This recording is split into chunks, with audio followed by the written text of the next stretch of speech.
All right, a pleasant good morning to you from Tony'sPicks.com. This is Ramon Scott, and welcome to Night Moves here on the Tony's Picks YouTube channel for Wednesday, April 22nd. We're going to preview the action here for our playoff games tonight, NBA, NHL, and we have getaway day. It's Wednesday. We've got daytime baseball to talk about, 15 games here today. So join us here. Get ready for the show. Want to say hello to the folks joining us here in the chat as we get ready for a great sports betting day. And it was a fun day, certainly on Tuesday, unless you're the New York Mets. But we'll get to that in just a moment.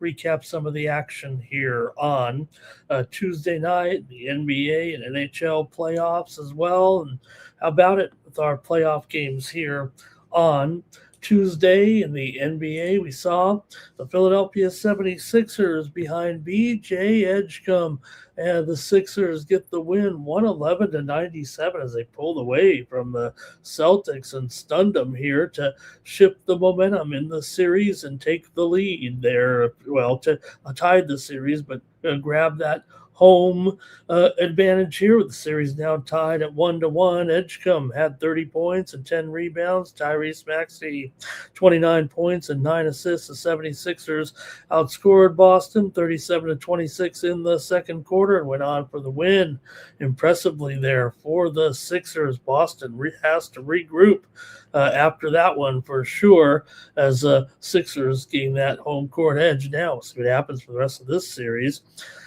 Bad news here with the Trailblazers over the Spurs. That's good news for the Trailblazers, but Blazers win it 106-103. But Victor Wembanyama left with concussion after a hard fall, and he's had to enter the concussion protocol. That's going to put his status for Game 3 in jeopardy, just because of the fact that you have to, kind of clear the concussion window, and it'll be very, very close. I would imagine he might have to miss game number 3.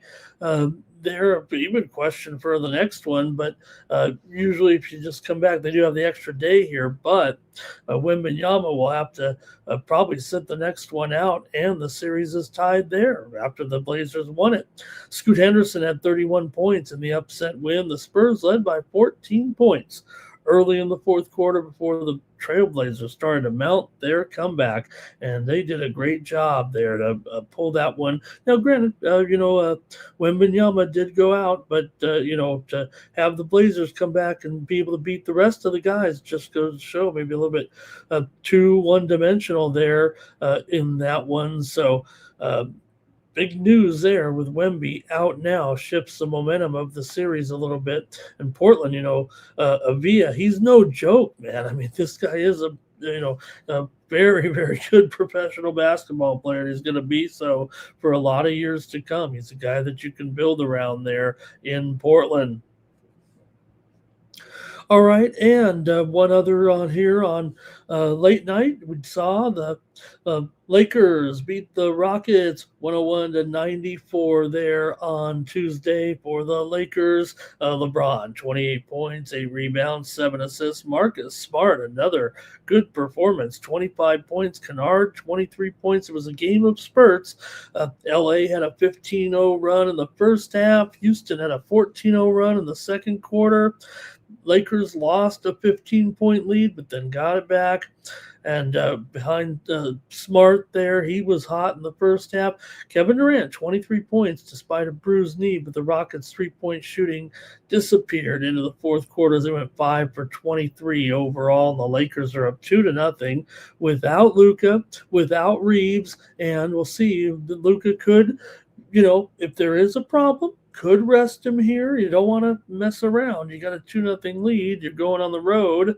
It's not going to be easy, but they are a little bit comfortable here, winning at home as underdogs. It's going to be tough, at Houston, certainly, without Luka if he's not ready to go. But they kind of targeted the game number 3, so we'll see if Luka's ready to go here. And Reeves may just need a little bit more time, but Lakers get the win there on Tuesday night to go up 2-0 in that series. All right, and we did have some winners here on the show. We had the under with Portland and San Antonio in that game, as it did go under there, 209 with 222 and a half there as our winner here in the NBA.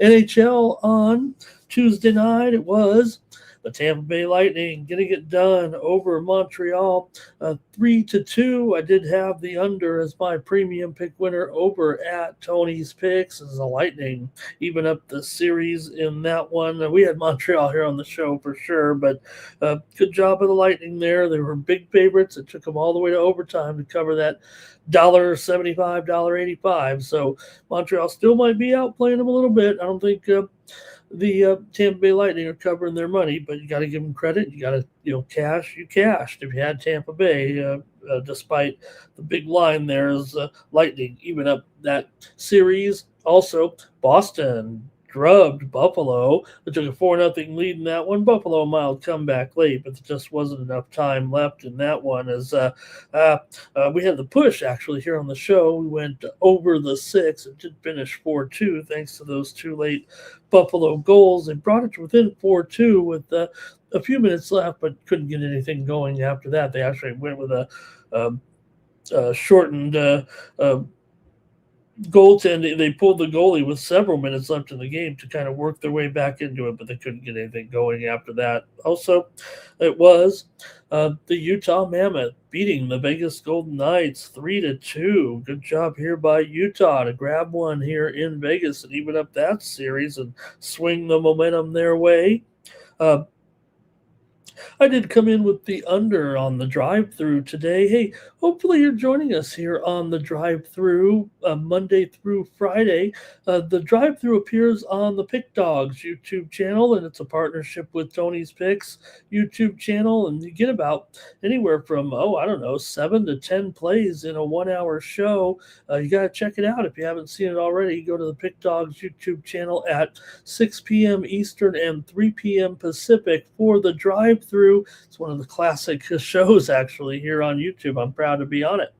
And each day you got a whole host of handicappers giving some great plays there and promoting their picks over at tonyspicks.com. So make sure you check it out. I give out the under in the Utah VGK game there 3-2. It was Utah getting the win, and a real late night, it was Colorado knocking off the LA Kings 2-1. They didn't cover their 280, I don't think, in that one, as it took them into overtime to do it. Here we did have the under on Night Moves last night as our play here on the show. So we scored there in the NHL playoffs in that one. Colorado still got the win, however, 2-1. Over the LA Kings there on Tuesday night. So Colorado leads that series 2-0. The Kings are in a little bit of trouble, even though they were on the road. They'll get a chance to maybe come back at home and get things going a little bit. But Colorado out to that 2-0 lead. All right, and let's take a look here now at a little bit of Major League Baseball and some of the coverage. We'll start it off, man, with the New York Mets. Oh, man, the Mets. This losing streak is just unfathomable right now, the way it's going. I mean, no hope in sight for these Mets. They just keep finding ways to lose. Right now, they're 12th in a row. Bullpen gives up an RBI single, an RBI walk in the 9th inning there, and the Twins are able to grab that win. The Twins have played some okay ball this year, but man, you got McLean, he throwing a no-hitter through 5 innings, and they still find a way to blow it there. Oh man, this is a sad situation right now for you. I laugh. But the Mets fans aren't laughing. They're a $369 million payroll, which is second only to the Dodgers. Devin Williams faced 5 hitters in the 9th inning, and he didn't get any of them out. The Mets have been outscored in those 12 games, 67-22. Maybe today will be the day we'll talk about the games here. I was on the Mets run line. I'm trying to be cool there, but That's okay. Uh, some other winners, though, we did have on night moves last night included the Chicago Cubs and their win over the Phillies 7-4. Shoto Imanaga allowed 3 hits in 7 innings. The Cubs have won 7 in a row. The Phillies, they've lost 7 in a row. So we had them. We had the Cubs there in that one. I did have the under over at Tony's Picks for a premium, but man, the Cubs put up 7 on them there in that one. All right, we did have the Padres on the money line over the Rockies last night, 1-0 in Denver. Manny Machado drew a bases loaded walk for the game's only run. The Padres have won 14 of 16, and the Padres bullpen retired the last 18 Colorado hitters in a row, and it was 1-0 in Colorado there. We had the Padres here. I hope you didn't have the over in that one, as 1-0 in Colorado. Go figure. There in that one. All right. Night moves winner here yesterday. Dodgers and the Giants game to go under. And that's what we had a winner here in that one with the Dodgers, and they were able to go. It did go under. The Giants won the game. Let me give credit where credit is due. Dodgers have lost 3 of 4. Landon Roop, 5 innings, 1 run, and for San Francisco, Devers RBI single, Jung-Hoo Lee RBI single as well, as the Giants were able to beat them there 3-1 to get that win. We had a night moves winner here also with the over with Houston and Cleveland. Boy, did it ever, as Cleveland scored 6 runs in the 8th inning to overtake the Astros. Chase DeLauder and a bases loaded triple in that one. The Astros are in last place in the American League West at 9-16. Night moves winner yesterday, Yankees and Red Sox game to go under, as it was the Yankees and Luis Gil, 4-0 winners over Boston there yesterday, as the Yankees were able to get the road win in Fenway. So good job there for the Yanks, and Eel getting off the snide there a little bit. He had some rough starts there, certainly. John Carlos Stanton, a home run and a 2-run double for the Yankees there in that one. We also had a night moves winner, Orioles and Royals game to go over in the 6-5 win over Kansas City in a wild one there. Baltimore wasted a 3-run home run by Chad Mayo as the Royals came back to win it 6-5. I think it was Sally with the walk-off. I may have missed the how that one finished, but Kansas City got the win there 6-5, and it was indeed a walk-off victory there in the bottom of the 9th inning. We also had the Toronto Blue Jays here on the show yesterday as they beat the Angels 4-2 there, with Patrick Corbin getting the game on the road there. Drew Pomeranz gave up 3 runs in 1 inning of relief, and that was all that they needed, really, to get that one. The Halos of bullpen blew it again. They've blown 7 games here this year. The Angels have lost 4 in a row right now. And we also had a night moves winner. We won all the American League games. Over with the A's and Seattle, 5-2 there. That wasn't an over. We didn't win all the American League games. 5-2, A's get the win there over Seattle in that one. Oh man, giving myself too much credit. The Athletics led 2-1, and they went on for the victory 5-2 there on Tuesday night. So I think that's enough of the winners. I did have some premium pick winners I do want to talk about. We had the under in that Toronto-LA game for a premium pick winner over at Tony's Picks. And also I had the Pirates and the Rangers game to go under yesterday over at Tony's as well. We did have one other winner. It was the White Sox over the Arizona Diamondbacks 11-5, as we had the over here on the show yesterday. The Shy Sox had 3 home runs in the 2nd inning and scored 7 times in the first 2 innings to go on to the win. All right, we're going to go over to Tony'sPicks.com and check out the handicapper leaderboards and see who's hot over at Tony's Picks, and I'll say hello to everyone in the chat, and then we'll go on over and see who did well over at the site. Got a lot of you coming in here right now. Great comments. Here we go. And it's T-Red ready to go. Hello, T-Red. First Cal Dog is here, and James says Mets were his first play, but the line movement got him off of it, and he went to the Avalanche on the money line and the Twins there. And yeah, a blessing. Someone said something told me not to take the Mets. Brayson had his winners there, all right, as well. And Young Mooch joining us. Hello to Young Mooch. Getting a little lucky. All right. Boy, hey, we're up all night to get lucky. T-Red, Cubs team total over for today. The Lakers win again. And without Luka, played well. Just goes to show. But the Heat's going to be on the Houston coach there. A little bit. Only Bands is liking the cards today. Cal Dog had his winners in there. Great comments coming in. Wow, great crew here tonight. Let's see here. James talking some parlay winners. Brayson, the Mets are trash. Man, these guys, all that money and they can't get it going. What do we do? Do we fire the manager? What do we do? T-Red gonna take maybe the Twins today. And what is FanDuel doing? If the Mets lose next game, they credit bonus bets? No, come on, is that real? that's so insulting. There. And oh man, Andrew K talking about the Mets there as well in his home run trot. Yeah, we're gonna win a game. Nope, not gonna win. Greg says, how about the Avalanche getting it done over my Kings there in overtime? And let's see. Rockies 1-0 there. Was that really the first time a 1-0 game in 20 years? No, first time. I think, James, is that right? I mean, I know we've had some 1-0 games in the past. I mean, hey, we've even had some no-hitters, okay? I remember Hideo Nomo threw a no-hitter in Coors Field one time.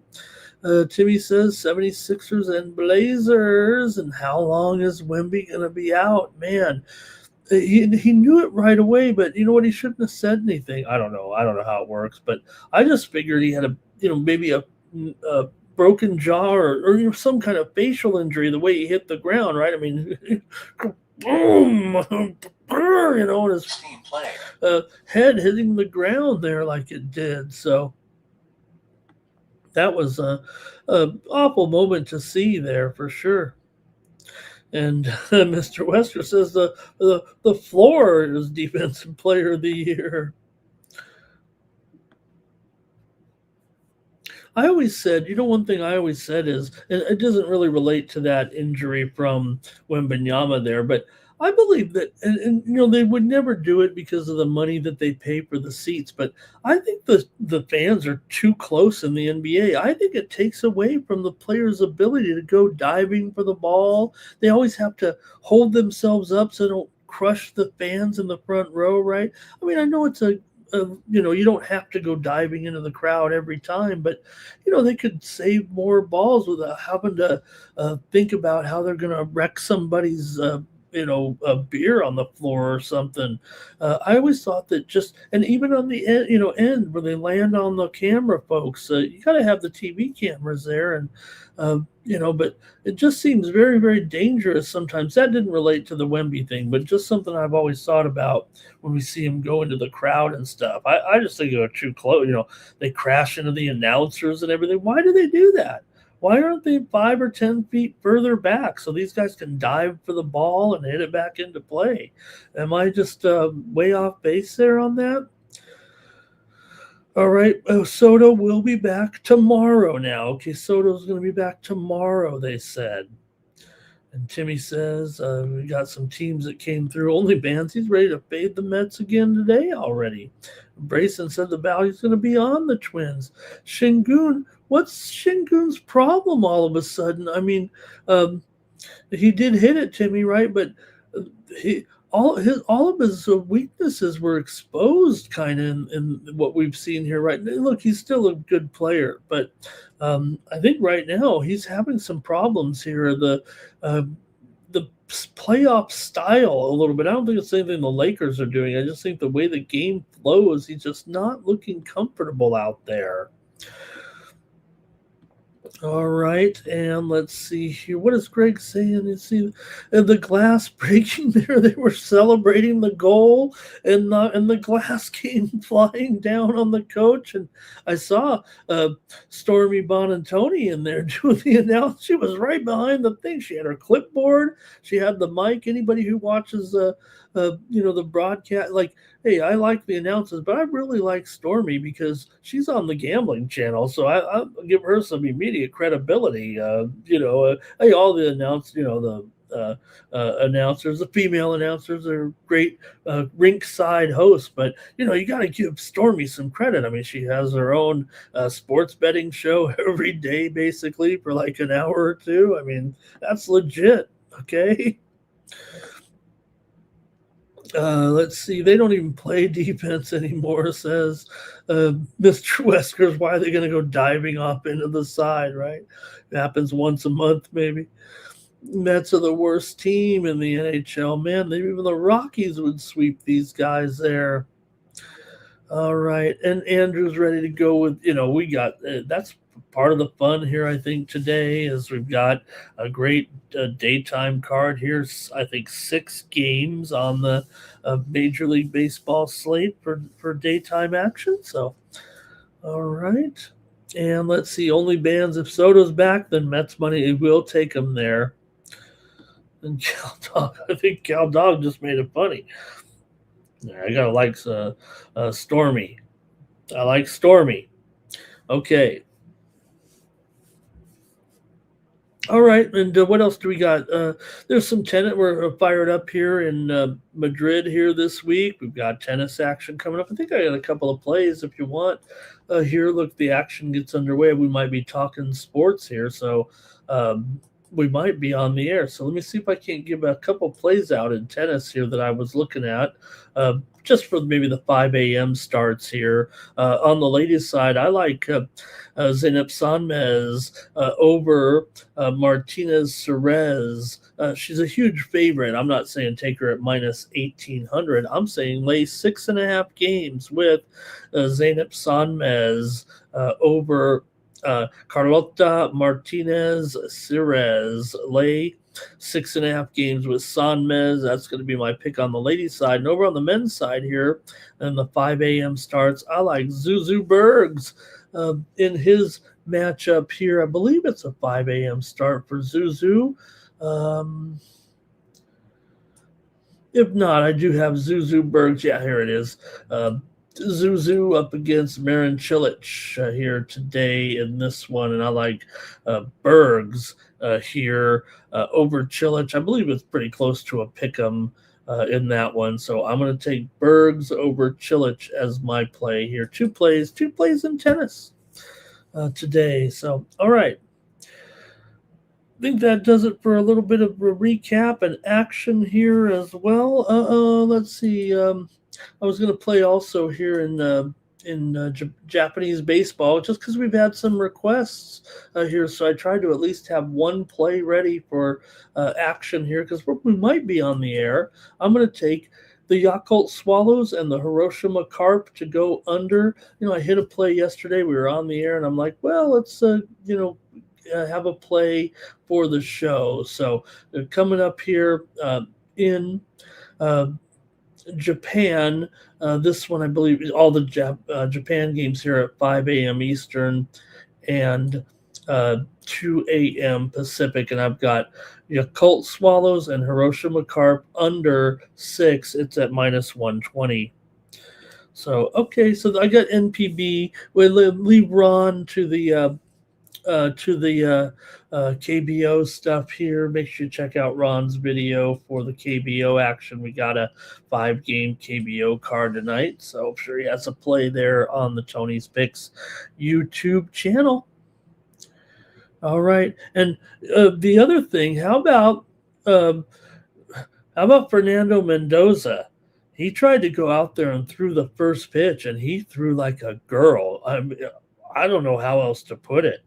I mean, my arm is about to fall off. I cannot throw anymore. I played, I was not a great athlete. I played rec softball pretty much my whole adult life until the pandemic. I'm retired, I think, now, even though I probably should get out there. But um, over the years, I've ruined my shoulder. I can't throw anymore. Don't put me in the infield because the ball will go. I have Steve Sachs syndrome at second base, and I can catch anything. I've got a great glove, but I have to play outfield because I can only throw, and not even that hard. I'm not saying the shoulder's dead, but I don't throw hard and far. It just goes accurate. I can throw more accurately from a far distance. It just is not a very hard throw. Second base, I can't even throw it to first base. It goes way off. But Fernando Mendoza went out there to throw the first pitch, and it was not pretty. I mean, you have to be worried a little if you're an NFL quarterback. Josh Allen was at the Sabres game chugging beers. I mean, they did it like a man. Fernando went out there and threw like a girl, and that's not good for a quarterback. Okay, yeah, Mr. Wesker.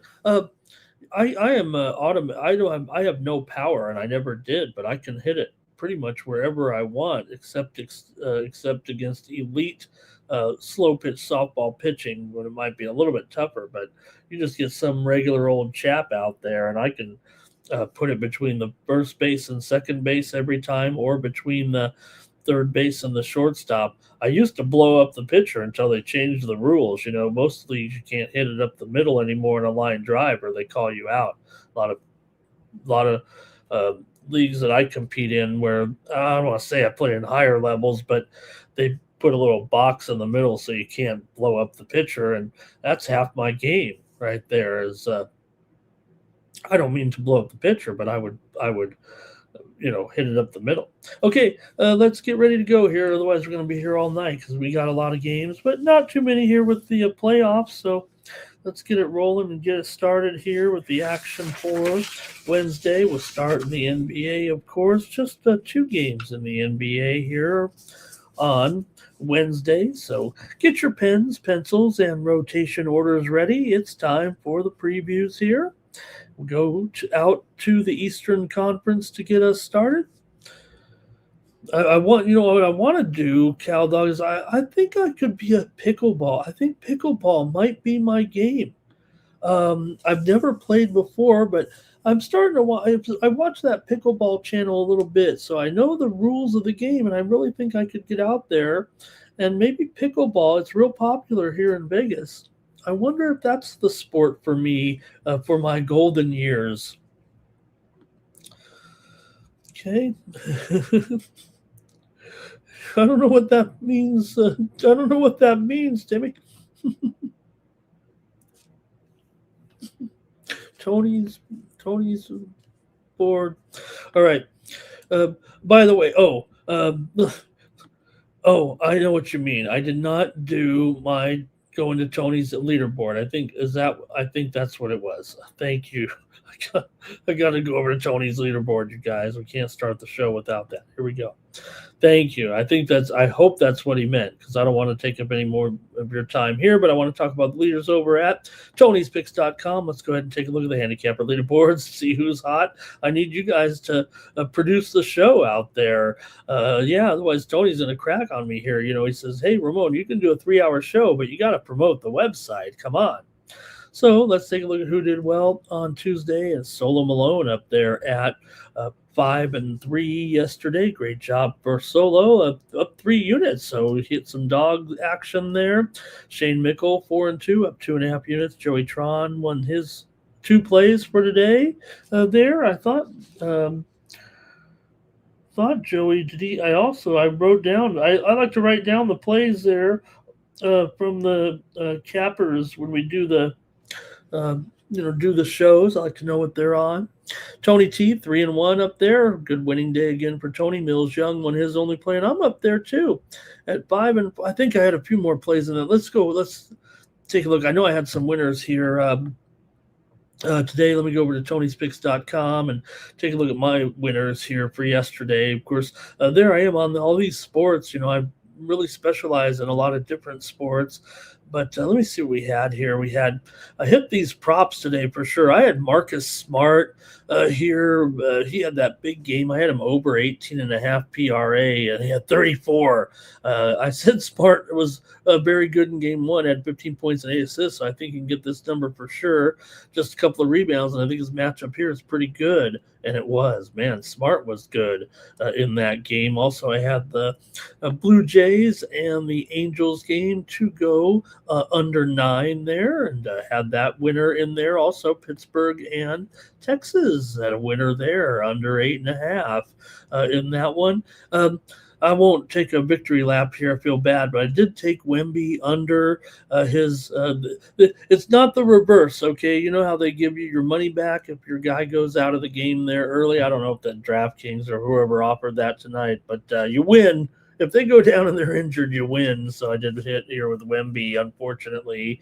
Uh, uh, I'll say it like that. Feel pretty bad that Wemby's out, but hey, I'll take the win with under his PRA. I went under 44.5 there in that one. Also, I had Montreal and Tampa Bay here under in that game. Also, I had PG, barely got this one home. Hopefully, subscribers were able to get the good number here. They probably did. I laid 106 at under 26.5, and PG finished with 26 PRA in there. So I did have that winner as well. Also, here with Houston in college baseball was a winner, and we also had Bettis and Urona over 2.5. So I think that was a few more winners than was. I think the props don't come up. I don't think the props populate that front scoreboard. That's what I think goes on there in that one. So we definitely had more winners than that. I think I was 8-5 there for the day if you look at it like that. Okay, Solo Malone in here. He's up 10 units over the last 7 days. Jorge Gonzalez continues to roll right now. Look at these numbers, 8-1 here over the last 7 days. Tom Reghard still cranking it here. What a job Tom's been doing a great job on the drive-through as well. 6 1/3 units of profit. Tony T, 60% over the last week here. Al Ninos, 67% over the last 7 days. Shane Mickle up nearly 3 units of profit. Damian Sosh over 2.5 units of profit despite just one game over because he's been hitting those dogs. Tony's Picks VIP in there in the green. Stephen Duncan in the green. Chris Adkins in the green. Joey Tron in the green. Look at everybody. Hollywood Sam in the green. Double Shooty and Kevin Thomas. Last 30 days, it's Nick Lagaretos up nearly 14 units of profit. Jorge Gonzalez, 67% over the last 30 days. David Racy with that high volume approach. I like to see that up over 8.5 units of profit. Tony T up there, 7 2/3 units of profit over the last 30 days. Double Shooties up over 7 units of profit. Ron Hahn, 6.5 units of profit. Shane Mickle up over 5.5 units of profit. Al Ninos up 4.5 units of profit. Tony's VIP account up there as well, and you can click on the premium picks tab and get the premium picks from the handicappers over at Tony'sPicks.com. Locked and loaded here for the action on Wednesday with the daytime action. You know, some cappers are ready to go here, including Al Ninos. He's got his MLB Wednesday Grand Slam locked and loaded over at Tony'sPicks.com. Tony T's got his NBA Best Bet ready to go for the action on Wednesday. Double Shooty has a 3-pack of MLB games here for the action on Wednesday night. David Racy has his afternoon best bet here and his MLB single in there. So check us out over at Tony'sPicks.com. Rod has his NHL one-timer for the playoff action here on Wednesday night. You can click on the All Cappers tab, find the handicapper of your choice, click on their handicapper profile page, and that's how you get signed up. Use the promo code TonyT at checkout to save 15% off those premium pick packages, including mine here on Wednesday. Now we're ready to go, and you guys are ready to go, so we got a good group in here. Ready to get to the action here right now. And glory days, they'll pass you by. Glory days. Right, Mr. Westers? All right. Greg's here as well. Just think I'm ready to go. You guys are ready to go for sure. Want to say hello to OGB Capping, ready to go. And I think we got everyone here. All right. Now we can get started here with the action on Wednesday night, the Orlando Magic are taking on the Detroit Pistons here, and hey, it's Orlando with the 1-0 lead as they were able to get that game one win, 112 to 101 to take a 1-0 series lead here right now over the Pistons. So Pistons have to draw it back and draw it up here to get this one. They're favored by 8.5. Total 219 here in this one with the Pistons and the Magic. So yeah, can the Pistons at least bounce back and win this next game? Orlando came in there and obviously did a great job in game one, and they're continuing to play well down the stretch. I mean, that's how they got to this point here. And so for the top seeded Pistons right now, you got big question marks about maybe just their overall confidence here coming in. Still, they've won 15 of their last 20 games overall. Detroit's gone 10-5 in their last 15 games against the spread. Orlando comes in here having covered 5 of their last 7 games. Orlando's gone under in 5 straight games, but Detroit's gone over in 8 of their last 12. 10 of the last 15 games between these two teams have gone under. The fairly semi-frequent opponents. Orlando's covered 9 of the last 13 meetings between the two teams overall. So let's see what you think in this one with Orlando with the 1-0 series lead. Is that enough to wake up Detroit here? Can they at least get the win? Jonathan Isaac comes in doubtful in this game for Orlando, but man, you got to give Orlando credit. You know, the one thing that Orlando has been doing here, it feels like right now, late in the season and in that first game, is they are playing with much more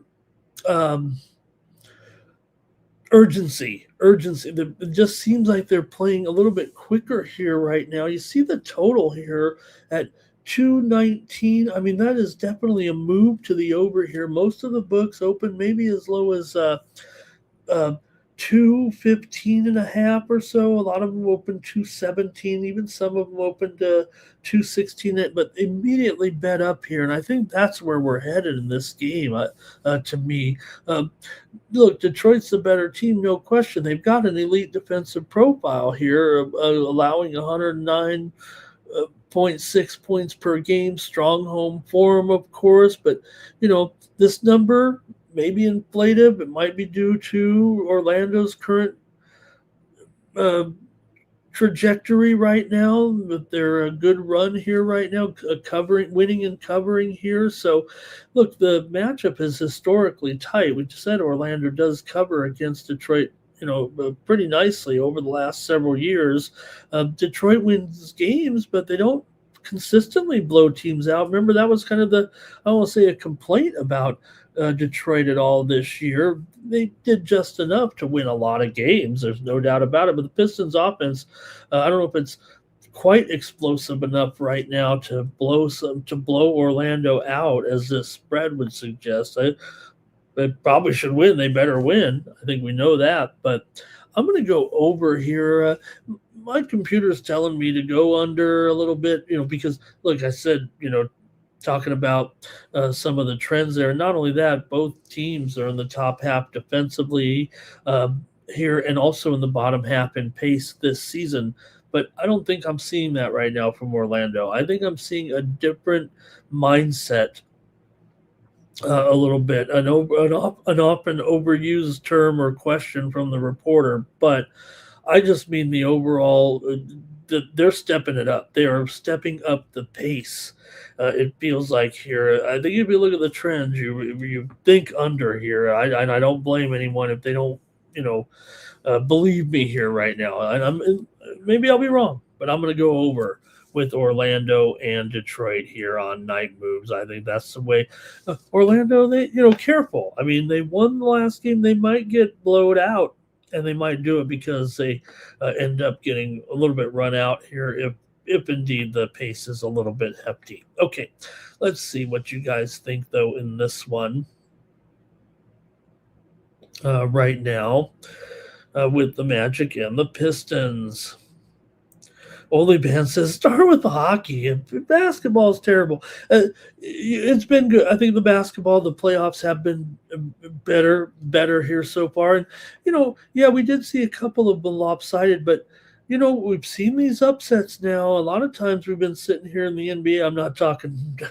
I'm just saying because Only Band said that. I'm serious about this. That um, we're not. I don't think we're seeing. Remember, we've seen in the past years sometimes in the playoffs, and yes, we've seen the big blowouts so far with a couple of these teams, but we saw some wins by these road teams, so I think that's good. Sports fan is here. Pistons against the spread for Mr. Weskers, unless Cade is going to miss the game. No, he's not going to miss the game.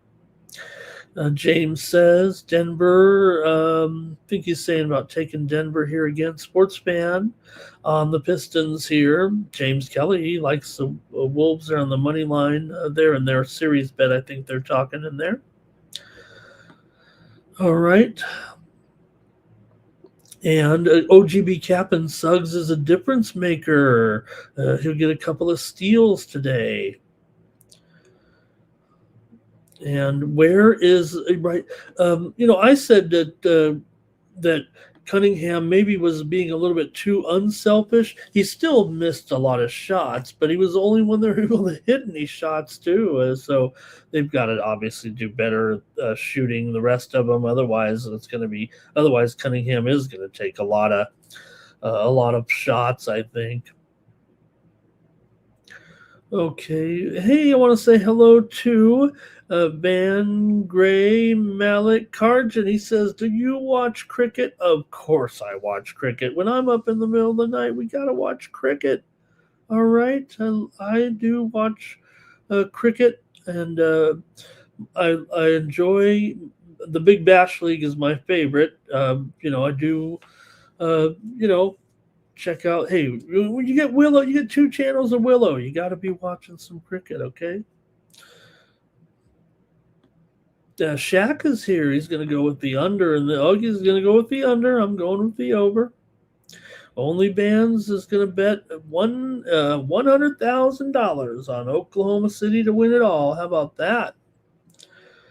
And let's see, Free Indeed, Orlando. He's money line zigzagging it. Fan Grace is what do you like the most? Well, my favorite all-time team internationally actually is the West Indies. Just because when I started, back in the day when I saw cricket for the first time, I mean, you had Gale. I mean, these guys were just massive guys. I love those maroon uniforms, and I just thought West Indies was just great. I know it's been a long, it was not the same West Indies, that's for sure, but I still like watching West Indies cricket. Why not? Windies. All right, I think that's it from you guys in that one. I'll take the over with Orlando and Detroit.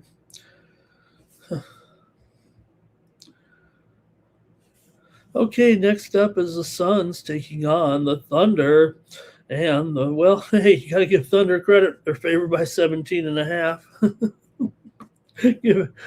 They haven't won the game yet, but they're a big favorite here. They won the first one, obviously. Like I said, while we have had some close games here in the playoffs, the first game between these two was not close. It was a 35-point blowout for OKC. For some reason, I thought that Phoenix was going to be able to hang in the game there with Phoenix, but that Phoenix was going to be able to hang in the game there with OKC. I mean, the thing is that Phoenix has been a good cover. I mean, what can you say? They've been a very, very good cover this season. So I just thought, so many points, and I know that. Look, I was the one that stuck with Phoenix a little bit down the stretch when everyone was kind of abandoning them in the second half of the season and said that they were going to end up not making the playoffs or anything like that. And they actually finished relatively strong and made the play in, but they weren't ready. They were not ready for prime time there in that first game and the absolute blowout loss there. But let's see what you guys think here. Let's get to talking about this one and see if maybe Phoenix can hang in one of these here, but they've failed to cover in 8 of their last 10 games overall, and Oklahoma City has covered 5 of their last 7. Oklahoma City's also covered 9 of the last 12 meetings between the two teams. 6 of the last 8 meetings between the two teams have gone over, and well,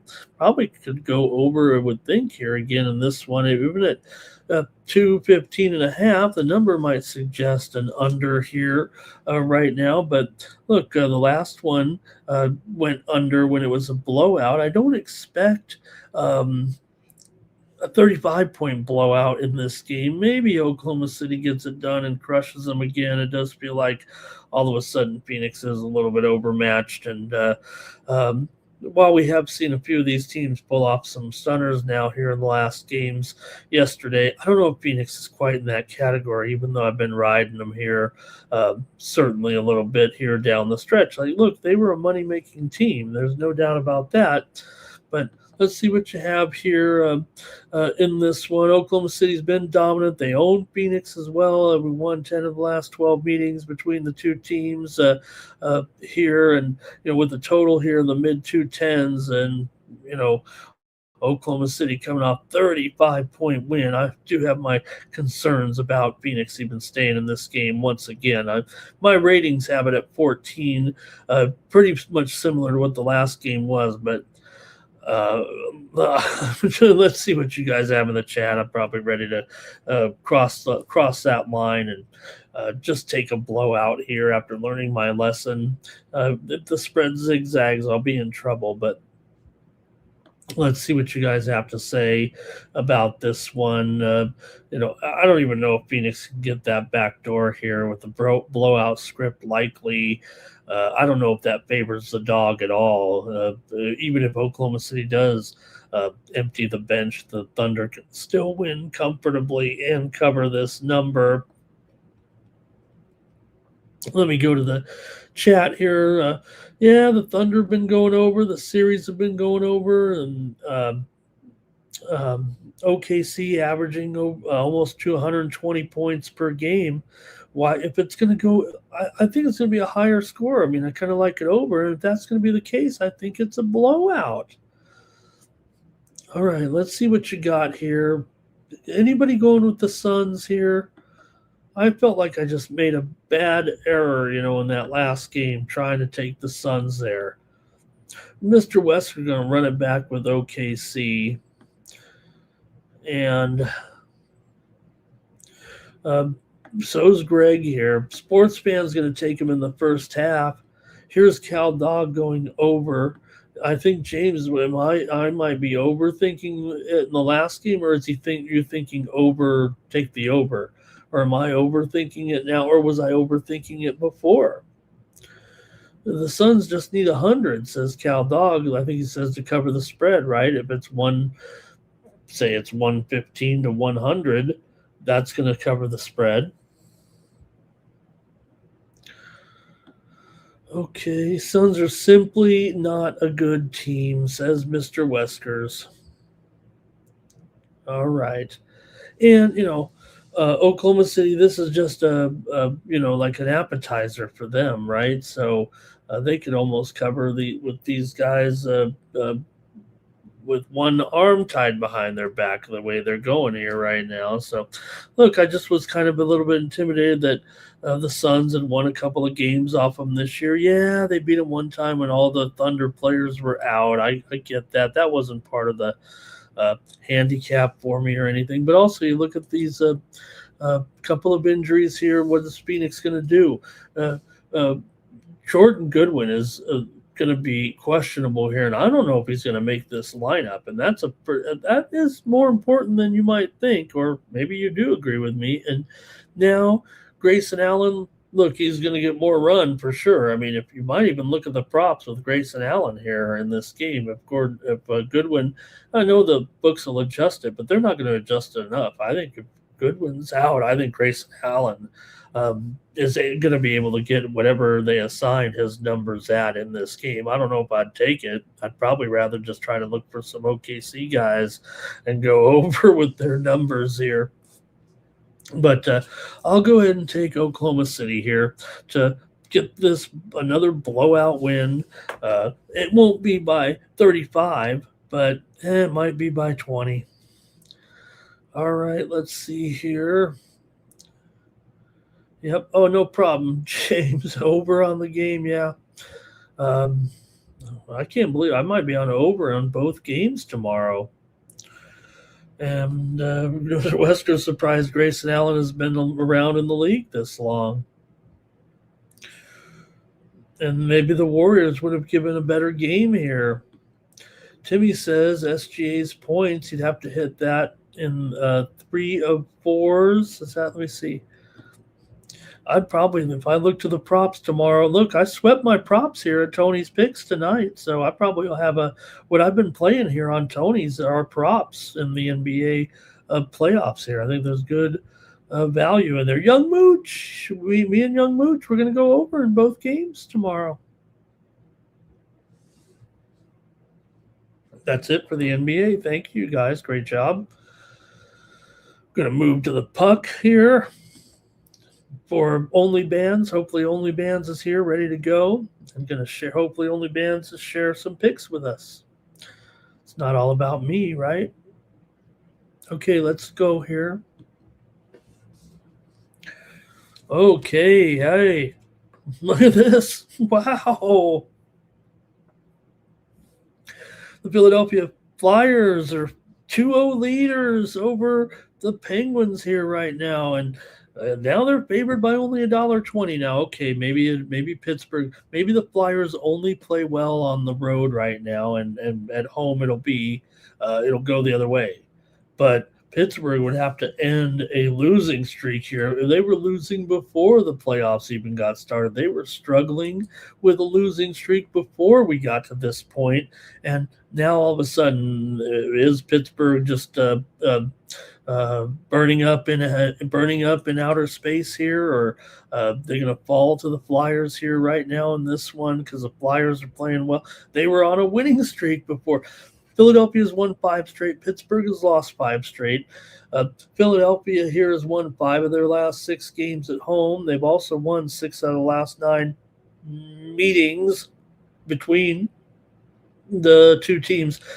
Pittsburgh's gone over in 10 of their last 11 games on the road and over in 15 of their last 20. 6 of the last 8 meetings between the two teams here in Philadelphia have gone under, but we're seeing Pittsburgh going over all the time, and this game's 5.5 over 20.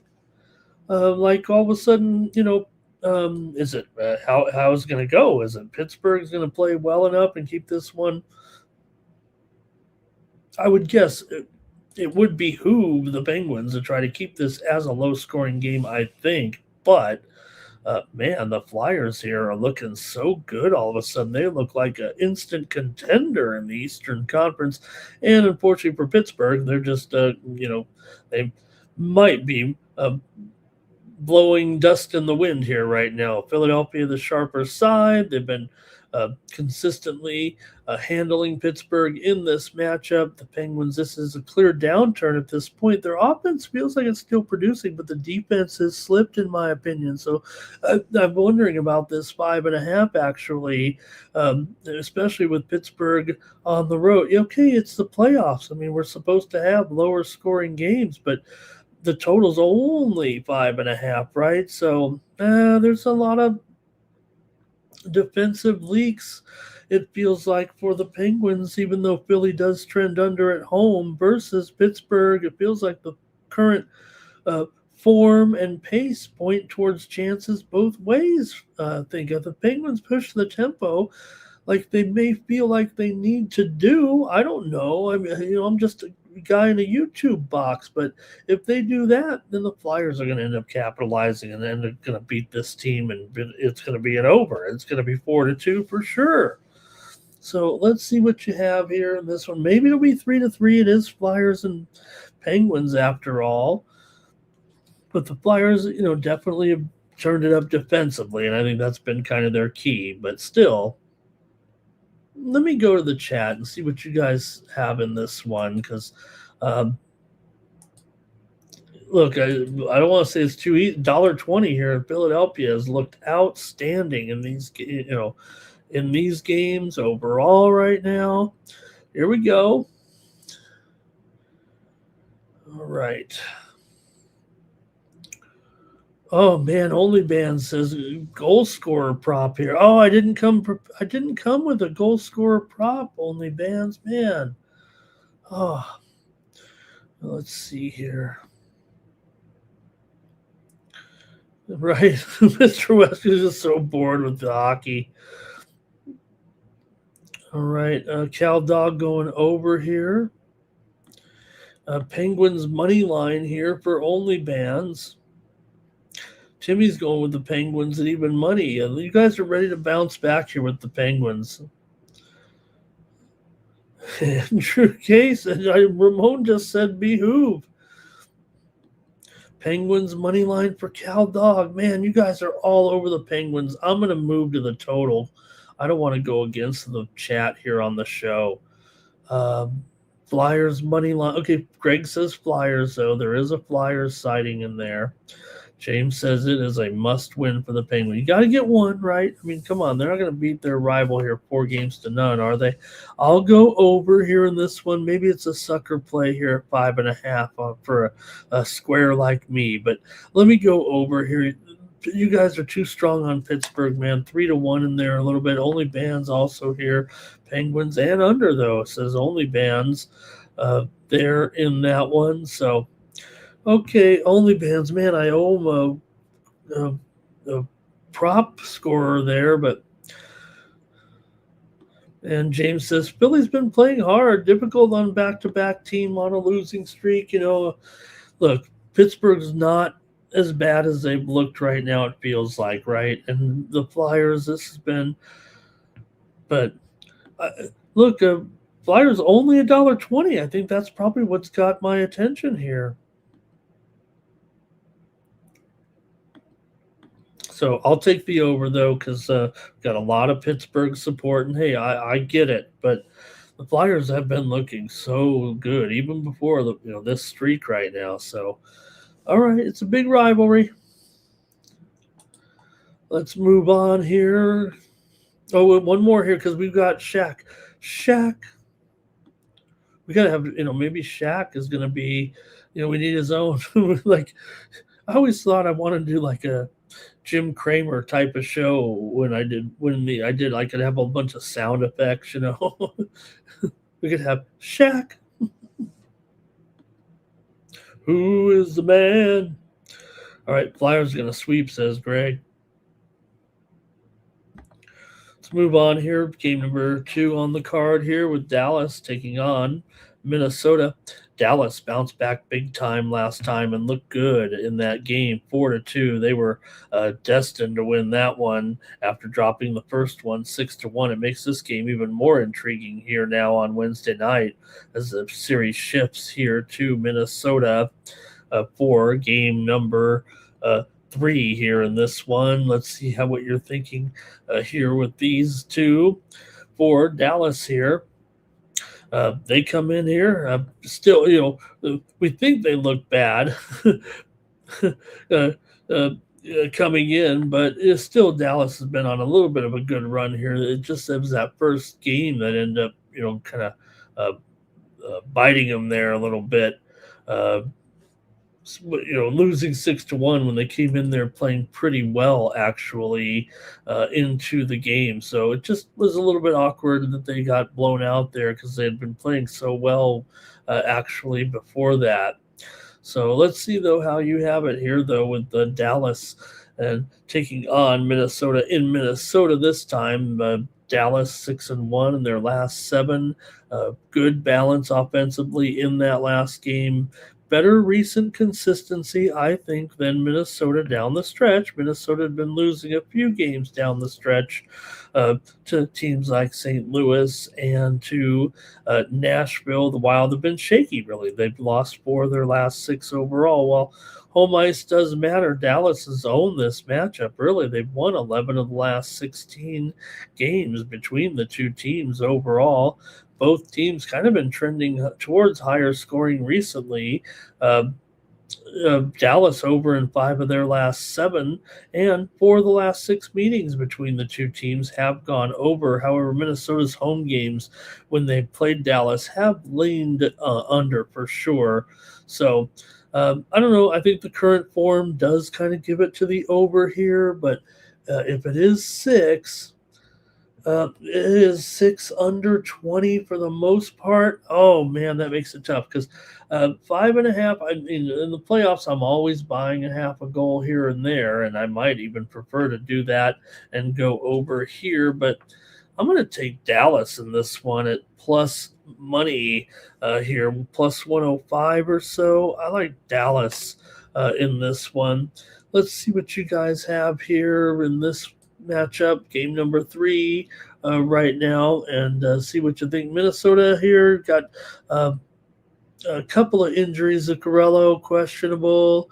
Also, Trinan is questionable. So I think we got Wallstat in there and Ottinger. Here comes some comments from the chat right now. Only Bands is looking for a player prop in this one. And let's see here. Greg said, let's see. I keep thinking about Shaft in there. Who is the man? Cal Dog likes the Stars. Only Band likes Wild Money Line. And also overtime and under for Only Bands. Greg likes the under here. And James, yeah, the Wild have the injuries here. Just a couple of injuries of note. Two players really. And what does the computer say in this one? Great call there. I think I'm kind of riding with my own pick here, but I think I had it right here. Computer's kind of neutral right now, I think, on this one. That's why I'm going with my opinion. I think mostly on this one. I like the Stars here. I think that first game, I don't want to say I felt like it was an outlier here. Minnesota's actually won 3 of the last 5, I think, between the two teams overall. So I'm going to go with the Stars here on the road. And for real, Kev's ready to talk Anaheim here. And let's go to it. Let's go to that Anaheim game with the Ducks on the road, taking on the Oilers here in this game number 2. Remember, these guys are a game behind everybody because they started later. So this is Oilers leading 1-0 here coming into this one. Let's see what you guys think here with the matchup between the Ducks and the Oilers here on Wednesday night. You know, Anaheim was struggling big time here, so no wonder they lost game 1. They had lost now 9 of their last 11 games coming in. They played well. They covered the puck line, lost 4-3. So I'm going to give them a little bit of credit for playing hard in that game, but they've still lost 14 of the last 19 games to Edmonton overall. Anaheim just 1-4 in their last 5 games on the road here. Edmonton's gone 8-4 straight up in their last 12 games overall. It's all overs, really. I mean, look, they scored 7 goals in the first one. You got Anaheim having gone over in 8 of their last 10 games overall. Edmonton's gone over in 5 of their last 7 at home and 4 of their last 6 overall. 15 of the last 20 meetings between these two teams have gone over. And Anaheim games are consistently high scores here right now, and this series has been an over machine. So yeah, Edmonton has an occasional home under streak here, but this matchup historically opens up. It's the playoffs, so do have to take it with a little bit of a grain of salt, but the Ducks defense just can't contain elite offenses, and I think that's what you have with the Edmonton Oilers. Kind of a mismatched profile right now with Anaheim in this bad streak here, and Edmonton's dominated the matchup, so I'm kind of worried about Anaheim in this game actually here, especially after they were able to hang there in the first one. But I'm not so sure now. So let's see what you guys think in this one. If it's an Oilers win, it's usually typically on the puck line when these two teams have met. So let's see what you have here from the chat in this one. And it's going to be Ducks on the puck line here for Cal Dog. Kev for real Kev says Oilers got the Dostals giving up too many goals here. And it says when you bet the Ducks, you're just rattling your nerves. Only bands here is on the puck line. And did I not have the line up there? Oh, thank you guys. Shame on me there.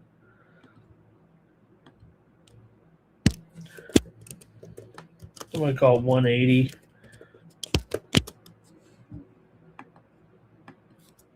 180 or so, 6.5. Oh, that total. No, that's not right. It's got to be, it's about, I'm going to call it 6.5 over 40. I think I've got a 6.5 over 40 right now. You could see some sevens here, but it's pretty much 6.5 over 40 across the board. It feels like coming into this one, and I know that's a high price here, and maybe Anaheim will have trouble scoring, but heck, is that it from you guys here in the chat? Bovada is at 7 under 25, so they're not messing around. Okay. For real, Kev wants these games to be a 1-1 tie. Greg says under. The goalie's been working hard. James Kelly says Draisaitl will look good here in his return. And Timmy's got Granlund for an ATG. And Edmonton in regulation here for only bands. That'll keep that price down there a little bit, huh? All right. Hey, it's real tough sometimes to lay these 180s for sure right now. I'll just take the over in this one. Anaheim stayed in their last game, got that puck line here, and I'm just not too fond of laying these big prices right now. Look, remember what we were saying during the regular season. There definitely were more games where teams were staying within the one goal, even avoiding sometimes the empty netters and things like that. When you get in the playoffs, we already said, you look at how many of these games get to 2-2 right now, and the game just stops. So, it's tough to win a game by 2 goals, especially in the playoffs. All right, that's it for hockey. Should be a great card on Wednesday night. First round, man. We're into it now. We're getting into the third game in some of these. Okay, let's go to baseball. We've got a great 15-game card with day games here. Getaway day. And let's get to it. We've got a great card here. The notes out. And I want to hear from you guys in the chat. Here we go. We're going to start early at noon Eastern and 9 a.m. Pacific time with the Cardinals are going to take on the Miami Marlins. You got Kyle Leahy here going for the Cards and Jansen Junk in there for the Marlins for Junk. 4.5 ERA, 0-2 record. Leahy, 5.21 ERA, and a 2-2 record here for Leahy coming into this one for St. Louis here. Playing well, man. They've won 6 of their last 7 games overall, 4-1 in their last 5 on the road. The Marlins have dropped 8 of their last 11 coming into this one. Miami's gone over in 13 of their last 20. However, 5 of the last 7 meetings between these two teams have gone under, including 4 of the last 6 games here in Miami. St. Louis has gone over in 7 of their last 10 games. Miami has gone over in 8 of their last 12 games at home. So St. Louis here on getaway day taking on the Marlins. St. Louis did win yesterday's game by the score of 5-3. However, the Marlins did win game number one by the same exact score. So let's see what you have here in this one as the Marlins are hosting the Cardinals here to get our card started on Wednesday. The Miami, I don't know, they might be a little bit more stable at home right now. And, Junk might actually profile here a little bit better. Junk a 1.32 whip. Leahy, meanwhile, 1.53 whip coming into this one. Not a huge edge, but despite some over trends, this matchup has basically been a kind of an under game. Miami's bullpen is really starting to uh, round into shape here a little bit right now. 3.17 ERA here, which is far superior to St. Louis, who has not been getting it in gear at all right now at 5.34. So I'm going to go ahead and take the Marlins here in this one. A little bit of a favorite here right now, but the bullpens look good. I think I prefer junk. Got some junk in the trunk here. So let's see what we got. I'm going to take the Marlins here to win one here. Cardinals have been great, no doubt about it. 14-9 right now, 7-4 on the road. 13-8 is an underdog here, so this doesn't feel like much of a bargain anyway. But I'm going to take the Marlins. Okay, here we go. Cardinals. Hey, Key.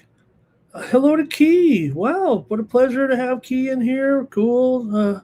Making a pick with us. Thank you, Key. Really appreciate that. Love when a new chat pro comes in. Timmy Chushu says Marlins team total over, and only bands likes cards or the over here. And free and deeds and live betting games is great. That's where you get the plus money. Junk is junk, but poor junk.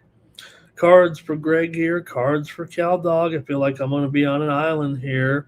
Only Man says the public's on the Marlins. Oh my goodness. Oh man, I'm so public. Oh, I don't like to be public. All right, I'm on the Marlins here. I guess I'm public in this one. Give me the Marlins, $1.35. It's a free play on this show. It's not going as a premium, that's for sure. Marlins will score but won't win, says Greg.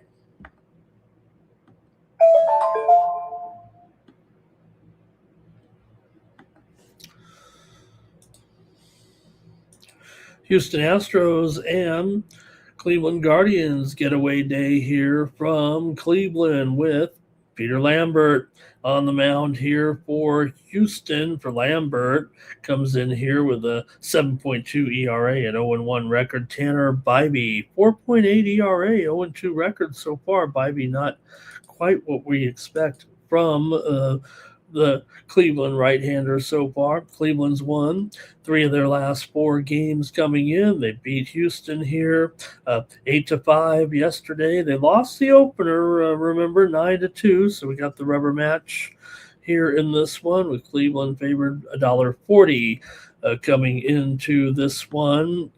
Cleveland has won 6 of their last 8 games at home and 4 of their last 6 overall. Houston still having some struggles despite winning a game here. Lost 5 of their last 6 overall, 9 of their last 10 on the road. Houston's also lost 5 of the last 6 games against Cleveland.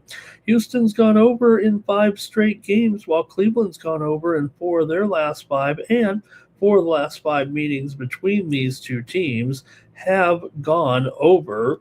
So let's see what you think here in this one. Cleveland in a pretty strong profile spot here. The better form, the home edge. Houston struggling badly. Cleveland just came back with those 6 runs when it looked like they were going to lose one, and they came back and winning it, won it 8-4. Houston's got a weak bullpen as well statistically right now, so it is $1.40 after all. So let's see though what you think here in this one, both teams are trending over. I think Houston's bullpen is a liability, as I said. I mean, they got a 5.91 ERA coming in here right now. This game could get away from them again if they're not careful.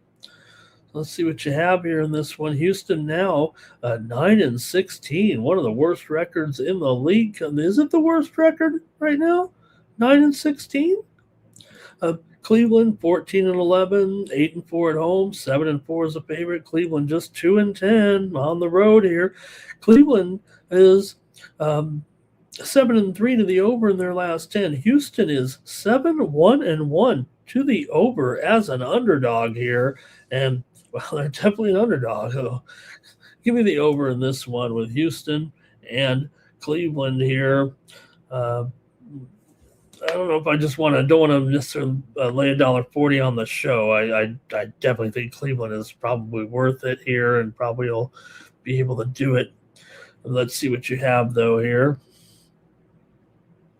And Timmy says it's the winning side, and everyone is cheering for the winning side. And the people leave their homes to join the winning side. And they've got all the right answers. Cal Dog's on the over here. Mr. Weskers is on the Astros. Andrew's going to go under in this game for $50 billion. Bybee doesn't have a win, but the whips are all over the place in this one. Not the whips and chains, but the Lambert here, a 1.6 whip coming into this one. Meanwhile, for Bybee, 1.52 whip. Let it whip. Guardians for Greg. And only Bands is going to take the Astros, though. And Timmy says maybe Cleveland there. All right, I'll take the over. Reds and Rays going to wrap it up here in Tampa. And, interesting series here, but it's been all the Reds so far. Man, the Reds, go figure, these guys are unstoppable right now with this winning streak and improved to 16-8 here right now. Hey, the big red machine going off here. 10-2 on the road, 12-6 as an underdog. Making Tampa Bay's 12-11 record seem just average, which it is. For the Rays here, Nick Martinez. Nick Martinez been okay so far. 2.55 ERA, 1.23 WHIP. Coming in for Brandon Williamson, 4.35 ERA, 1.35 WHIP with the Reds, and that great bullpen right now. Clutch offense as well. Good job here by Cincinnati. They've won the 5 in a row. They've won 10 of their last 10-2 on the road. They've also won 5 straight against Tampa Bay. Tampa's lost 4 of their last 5 coming in. Reds have gone over in 10 of their last 14 games. Tampa's gone over in 7 of 10 coming into this one. The teams are combined to go 28-17 to the over so far. Tampa's 15-7 to the overall for this season. I will mention, though, 8 of the last 9 meetings between the two teams have gone under, although yesterday's game was an obvious over with a 12-6 final there. Tampa's gone over in 8 of their last 11 games at home. So let's see what you got here in this one. The Rays, supposed to be the better team, I think, this season right now, but give a lot of credit to what we're seeing from the Reds here. Both teams trending over. Cincinnati's offense is rolling. Tampa's bullpen's a bit shaky, 5.7 ERA coming in, and I think the environment might favor the scoring here in this one. Let's see what you guys think with the Reds and the Rays here on Getaway Day. Reds for Cal Dog. Timmy's got the over here. Reds for Andrew, Rays for Mr. Weskers. We're all over the place here. Timmy might like Tampa here because the Reds just want to go home. They're safe at home. All right.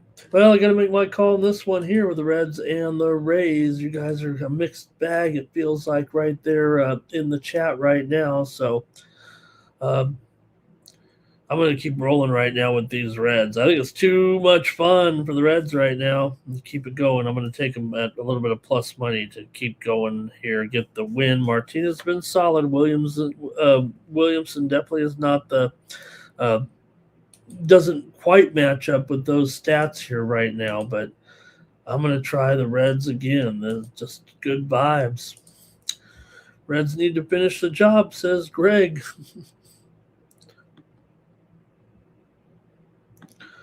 Okay. And Key's got the Reds as well. Reds for the sweepage, he says. Thank you, Key. Martinez does look better. Look, I like Nick Martinez. I think he's a durable pitcher. Definitely, what you're getting out there with him. It's not always pretty, but look, those numbers are pretty solid here. I think Tampa has done a nice job to get him here. I know I'm going with the Reds here, but probably just because it's $1.40 there, right there. I'll take plus $1.20. Next up, the Orioles are on the road against the Royals, and what a wild one we saw there on Tuesday night with Kansas City getting that win. Man, what a wild one that turned out to be. Baltimore led it 3-1. It was tied 3-3 after 5. Royals took the lead there late. Orioles came back to take their own lead. Then it was tied up going to the bottom of the ninth inning, and it was the Royals getting the win 6-5 here on Tuesday night. So the Royals grabbed that. Royals grabbed that one to end their losing streak because they were really in a bit of a slump for sure. Kansas City broke an 8-game losing streak to win for the first time in 9. Baltimore's, though, 2-6 in their last 8 overall, and they've lost 7 of 10 against Kansas City. Bassett here has not looked good, 6.18 ERA and an 0-2 record. Meanwhile, for Waka, comes in here with a 1.0 ERA and a 2-0 record, and look, I mean, it's very solid. This is Waka, 0.78 whip here. And if anything's going to dictate this game, it's going to be Waka. He's got a definite advantage here in this one. Baltimore's gone over in 4 of their last 5 and over in 5 of their last 7 on the road. Kansas City's gone over in 4 of their last 6 games coming in, and 4 of the last 5 meetings between these two teams have gone over here. Waka's got a big edge on the mound. Baltimore's slide, KC's been ugly, no doubt about it. But I think here you've got the big advantage. Kansas City's got a bad bullpen, but Waka's going to be able to run much deeper. Baltimore's bullpen isn't very good either. So this one might find its way over the total here, but I'm just going to take Kansas City here at $1.35, $1.40 to get it done with Waka and pick up a victory here. It's too big of an advantage for Waka, I believe. Here we go with some of the plays in this one. Timmy says Bassett, those bad numbers there. Timmy says go under, Waka will mow him down. Doesn't mean the Royals are going to score, though, he says, against Bassett here. Bassett pitches like he's blind, says Mr. Weskers. All right. Another getaway day game here from Anaheim as Toronto comes in here with a 3-game winning streak. They found somebody they could beat. We've been on them here a little bit with Toronto. Eric Lauer, 7.13 ERA, 1-3 record. Jose Soriano here somehow has a 0.28 ERA this season and a 0.73 whip. He's been actually the best pitcher in baseball here. He's also 5-0 for this Angels team that we're starting to see the Angels' true colors here. 11-14 overall and a 4-game losing streak, but you got a true stopper here right now in Soriano. Even if the Blue Jays have found their way against him here, winning both games 5-2. 4-2 coming in. You're going up against a man here who really is dealing. And his 160 might even be a little bit too high for some folks. You got to come back down to earth eventually, I would think. But he has been dominant. So that's just what you got to wrestle with, I think, in this one.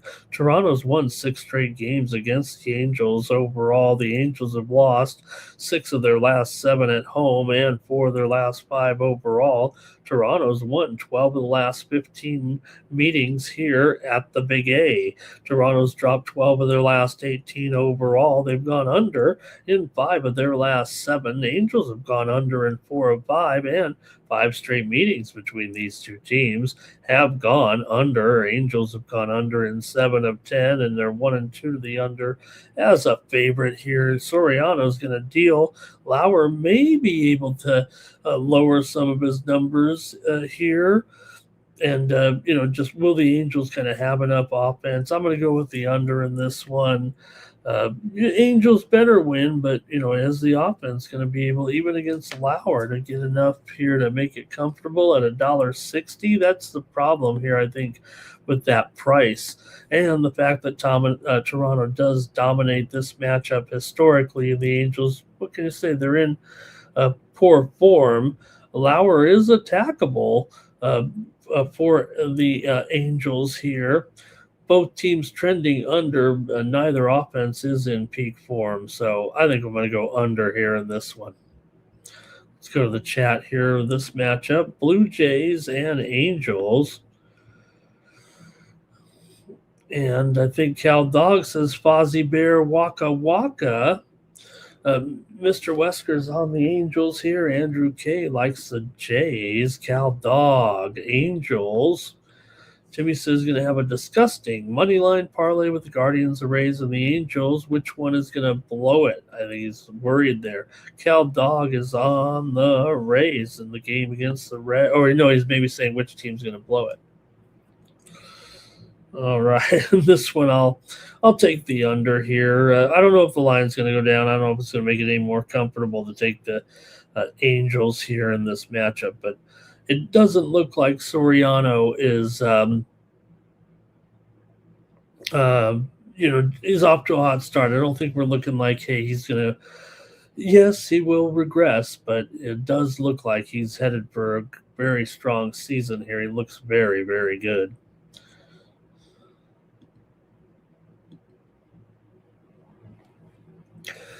All right, next up, we've got the Athletics here taking on the Mariners in another day contest here with Aaron Savali going for the Athletics. For the Mariners here, it's Gilbert going for Logan Gilbert, a 4.03 ERA, 1-3 record. Savali, 3.54 ERA and a 2-1 record. The A's won again last night over the Mariners. Raleigh had a shot in there, but man, the A's have won it 5-2. They've got the better record for sure on these guys.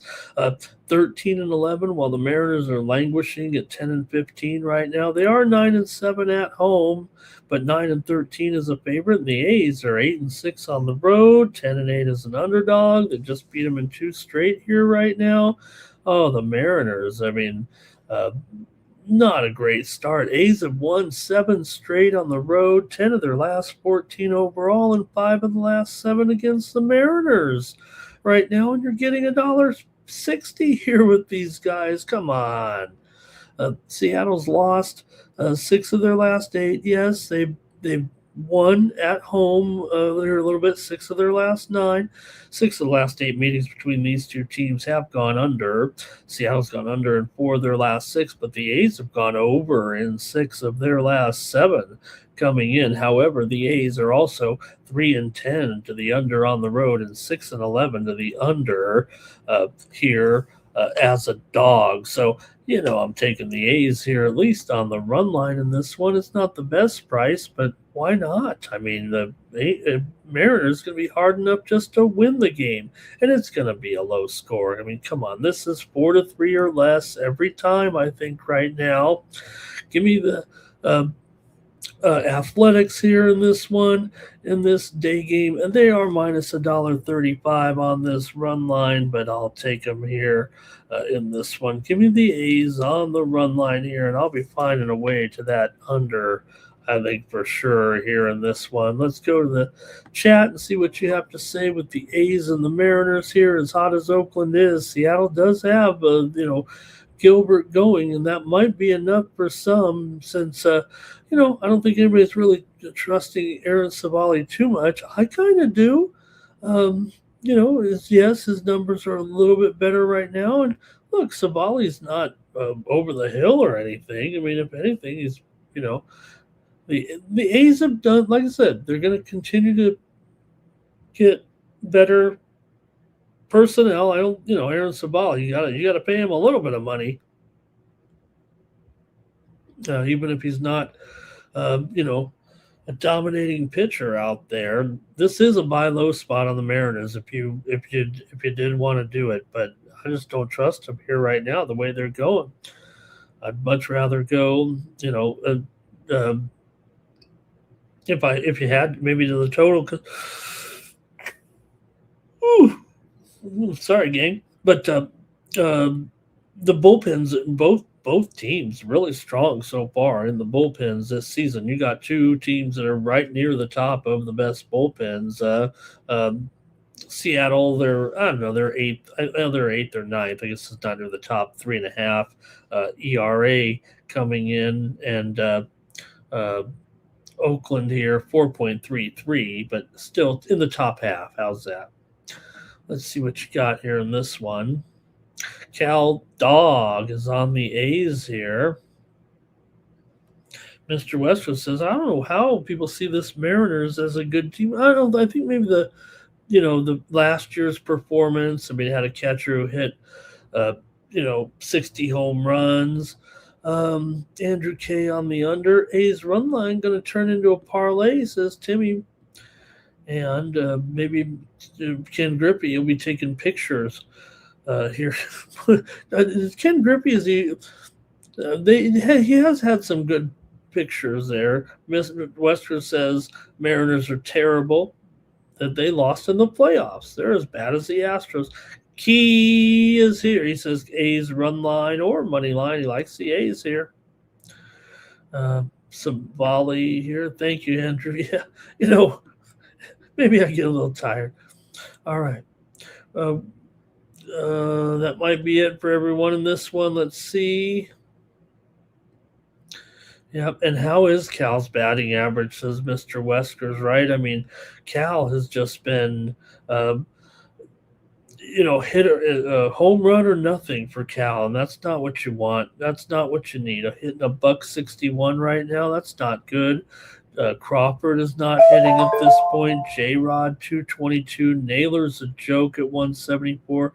Rosarena and Rayleigh, the only guys that are doing anything in Canzone. Also maybe a little bit here, but Mariners bats are just inconsistent. Tough to lay these prices, says James, with these Mariners. Give me the A's on the run line.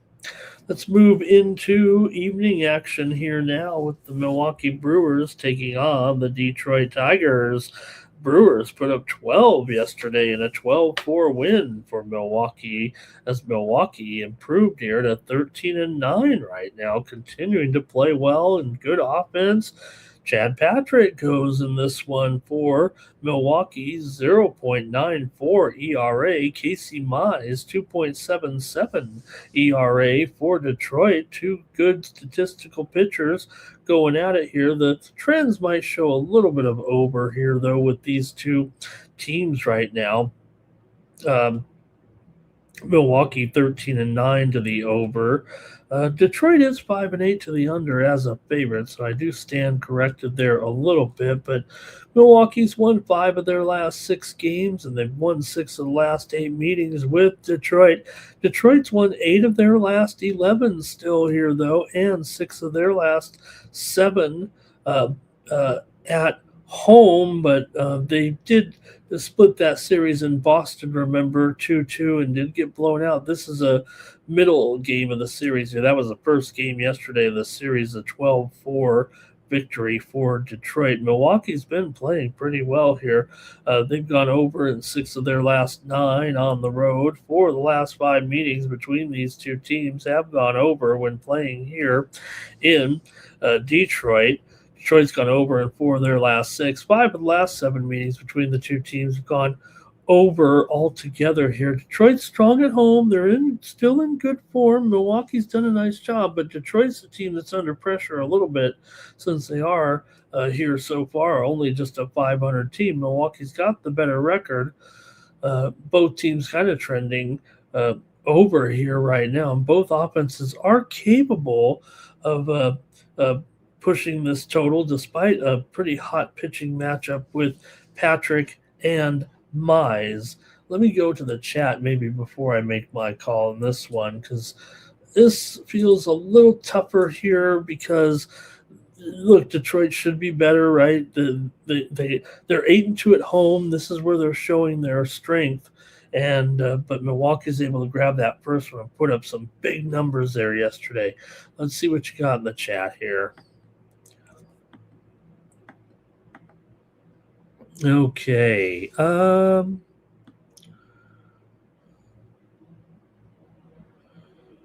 Detroit here for Timmy. Tigers for Mr. Weskers. James says Detroit got destroyed yesterday with those Milwaukee bats. Tigers are over for Cal Dog. Mr. Weskers says Brewers are a crummy organization that always loses. And let's see, Andrew's on the under. Timmy's going to go over here. I think Timmy already heard I was on the over, and I didn't even say I'm on the over yet. At least not on this show. Maybe he's already seen some of my other shows out there. Okay. James doesn't trust Patrick, but even with those incredible numbers so far, 1.16 whip, that's not incredible, but 0.94 ERA is pretty good. Yeah, it's tough, Timmy, because look, these pitchers are good, but that was a big performance by Milwaukee offensively there yesterday. So I think the Sharps are on the over, but I don't know if I'm going to I'm not sure I believe it. All right. Did Don Rickles have a lot of shows, Mr. Weskers? He was just on Johnny Carson all the time, wasn't he?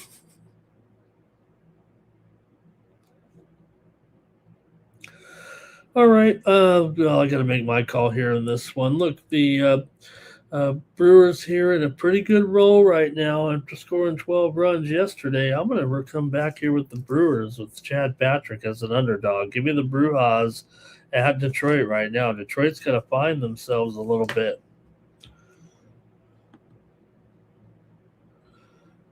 Okay, here we go. No, so did I. I've had a lot of failed shows. I've been kicked off of every show on sports betting YouTube. No wonder they shipped me out to the 3 a.m. slot. Just kidding. I asked for it. Okay, the Braves and the Nationals here in this one. Braves on the road, favorite here, $1.45. And look, it's been a great situation here for the Braves right now. Yes, they did lose finally to Washington yesterday as Washington was able to grab a win here. Good job by Washington, 11-4. They did smack them around a little bit. And, Braves could stand to lose a game or two. Come on, they're 16-8 right now, 8-4 on the road. Washington just 3-8 at home. Of course, it was another over because they always go over right now with Washington and this offense. Man, they're good. Remember what Washington? They're always getting off to quick starts. The top of that lineup is so good. You're always dealing from a deficit when you play Washington. It seems like now you will pass them. You're like Zenyatta. You come from behind on Washington and come flying in the lane and beat them in the end. But if they get out there on the pace and they get a big lead, they can hold on. For Washington here, they're 17-7 to the over right now, 9-2 to the over at home. Atlanta's 7-5 to the over on the road, so you got to think we're going to see some runs here.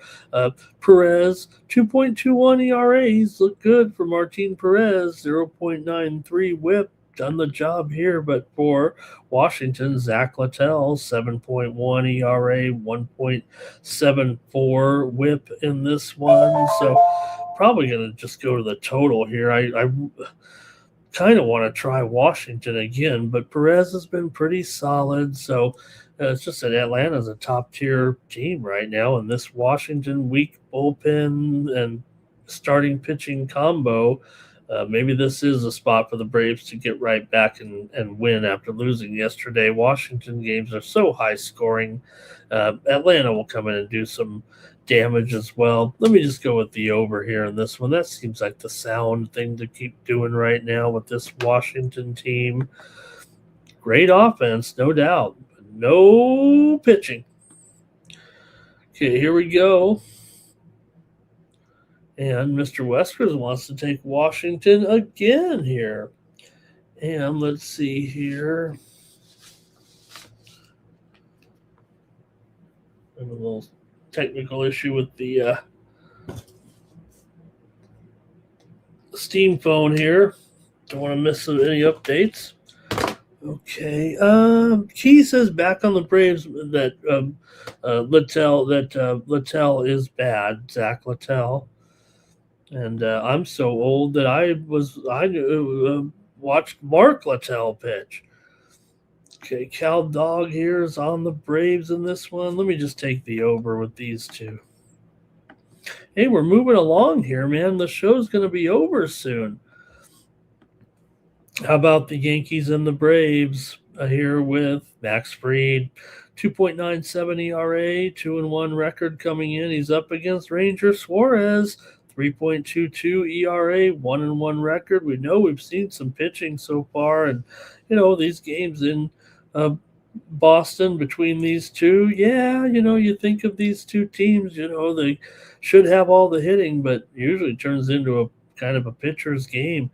Yankees won again yesterday to knock them off there, 4-0 in the series opener here as the Red Sox really couldn't get the bats going in that game.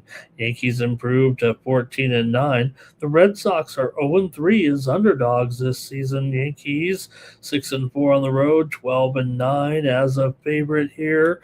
Coming into this one, the Yankees have won 5 of 6 of their last 8 against Boston. Yankees have gone under in 5 of their last 7 and also under in 6 of their last 9 on the road. 6 of the last 7 meetings between these two teams have gone under, and Boston's gone under in 11 of their last 15 games at home, dating back to last year. Even though they're just 4-7 to the under this year, Yankees are 3-6 to the under on the road in their last 9. I think this could be a pitcher's duel, don't you? Here in this one with Fried and Suarez. I mean, come on. Well, let's see what you guys think here. That might be too easy if everyone goes with the under. I'm probably going to go with the side. Let's see what you got here. At $1.40, $1.45 is it for the Yankees here? They're in better form. They've got the dominant head-to-head treads right now against the Red Sox, and heavy under for this, especially here at Fenway when these two teams meet. It's pretty much always an under. Okay, here we go. Let's see. We got some plays here. Yankees for Andrew. Just Jay's here. He's ready to try. He's ready for an MLB two-legger. Stay tuned right now, Jay. We're going to get it to you right here, right now. Cal Dog is on the over here. Jimmy says got a contrarian over here in this one, yeah. And Mr. Wester says, that say 140? 140 on the Yankees right there? Sox have the much better bullpen, says Mr. Westers. Yeah, so far so good here for Boston's 3.73 ERA, but the Yankees' ERA is just about 4 out of the bullpen. And is this the worst Boston team you've seen? No, come on, they'll get it going. Come on, they've got a better record here in their last few games. They're 5-5 in their last 10, so they got to be picking it up here a little bit right now. But yeah, it is Max Fried after all, and probably a little bit more of a sound option than Ranger Suarez. The Yankees are winning, so. All right, got to take something here. Give me the Yankees at $1.40 on the road over these Red Sox right now. I will take the Yankees.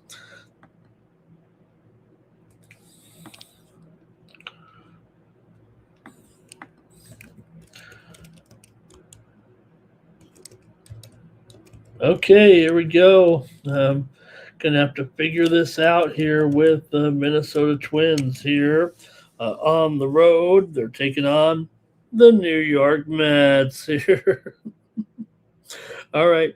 Connor Prelip looks like he's going to be going here for Minnesota here. So for Connor Prelip, one of the top prospects in the Twins organization, getting this start here in this one, and we'll see how it goes here. Number 5 prospect so far, left-handed pitcher here, Connor Prelip, number 5 prospect for the Twins here, 25 years old, drafted second round, 48th selection overall in 2022. So he's arriving here just in time right now, and he's just in time to face the New York Mets. How about it? The New York Mets do have Holmes going in this one, so Clay Holmes is a 1.96 ERA. The Mets have lost 12 in a row. Minnesota's been struggling. They had their moments, but the win over the Mets yesterday only broke a losing streak that the Twins were on, actually. Minnesota had lost 4 straight games. Minnesota has gone over in 8 of their last 10. Mets here have gone over in 5 of their last 6 at home against Minnesota. Minnesota's gone over in 5 of their last 6 games on the road coming into this one. No one wants the Mets at minus $1.60. Who in their right mind would do that right now, even with Holmes against a rookie? A rookie here in this one. Let's go to the chat and see what you guys have to say here with the Mets. $1.60 riding a 12-game losing streak. It's full of intrigue, isn't it?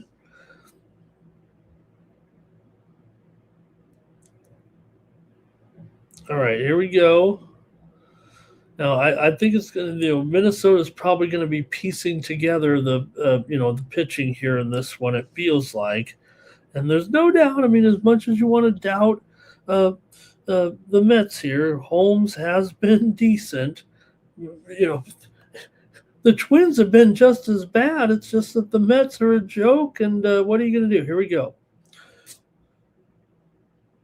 Yeah, that was a great catch, Andrew, wasn't it? Kind of reminded me of myself. Fading the Mets has been fun. Mr. Wesker says Holmes is a dumpster fire.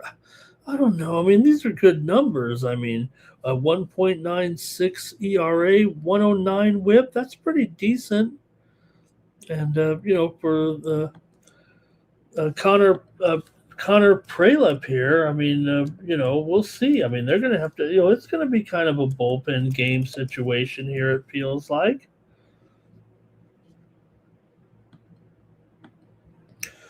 few more comments here from the chat. Mr. Wesker don't care about the stats. Key's not going in this game. Cal Dog says, I'll try the youngster here. Come on, we got a big, tall guy, left-handed here. Mets win, say Mr. Weskers, but not playing the run line. All right. Well, I got to make the call here, I guess. In this one, like you said, don't want any part, I'm sure, right now of a $1.60 favorite, even with Clay Holmes here in this one. So let's see what you guys think of here. See if there's any more here. It still feels like you want to take the Mets here with Holmes, but they find a way to lose every time right now. They're due to break out of it here at home eventually. Minnesota games do trend over. Mets pitching has been somewhat volatile here right now, but oh man, give me the under in this one with the Twins and the Mets. I'm going under. Yesterday's game, you look, it was 5-3. There did go over, but I'm going to go under in this one.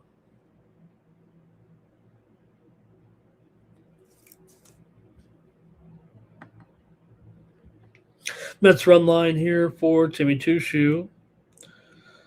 He's got five on it.